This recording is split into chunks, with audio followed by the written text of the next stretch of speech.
കാർഷിക വിളയുടെ ഉൽപാദന വിപണന രംഗത്ത് 40 വർഷത്തെ പ്രവർത്തന പാരമ്പര്യവുമായി Bismilla rubber nursery. Bismilla rubber nursery, farm and gardens, Vaniyambalam. ഭിന്നശേഷി ദിനാചരണത്തിന്റെ ഭാഗമായി മരുത ഗവൺമെന്റ് ഹൈസ്കൂളിൽ ആദരിക്കൽ ചടങ്ങ് സംഘടിപ്പിച്ചു. ചടങ്ങിൽ മുഖ്യാതിഥിയായി പങ്കെടുത്ത എഴുത്തുകാരിയും സ്കൂളിലെ പൂർവ്വ വിദ്യാർത്ഥിയുമായ നുസ്രത്ത് വഴിക്കടവ് കുട്ടികളുമായി സംവദിച്ചു.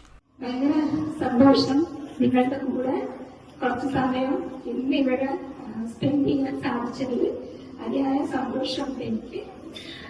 അതിന്റെ മുഖ്യ റീസൺ എന്ന് പറയുന്നത് ടീച്ചർ നേരത്തെ പറഞ്ഞതുപോലെ തന്നെ ഞാൻ ഇവിടുത്തെ ഒരു പൂർവ്വ വിദ്യാർത്ഥിനിയാണ്. പക്ഷെ ഞാൻ വന്ന ആ സമയത്ത് 2007, 2006 ആ സമയത്താണ് ഞാനിവിടെ പഠിക്കാൻ വേണ്ടിയിട്ട് ഞാൻ വന്നത്. ആ സമയത്തൊന്നും നിങ്ങൾക്കുള്ള അത്രയൊന്നും സൗകര്യങ്ങൾ എനിക്കില്ലായിരുന്നു. സ്കൂൾ ബസ്സില്ല, വാനില്ല, ഓട്ടോ ഇല്ല. 13 ഭിന്നശേഷി കുട്ടികളെയാണ് ചടങ്ങിൽ ആദരിച്ചത്. കുട്ടികൾക്ക് ആവേശം പകരാൻ നൃത്തപരിപാടികളും അരങ്ങേറി. പ്രധാനാധ്യാപിക MJ Cicily, PTA president PT Sajeer, SMC chairman Hibathulla, special educator Parvathy Ammal, school leader Anshi എന്നിവർ സംസാരിച്ചു.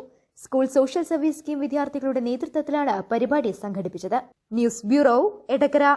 സ്വന്തം ഹൈസ്പീഡ് ഇന്റർനെറ്റ്, നമ്മുടെ സ്വന്തം ഇന്റർനെറ്റ്.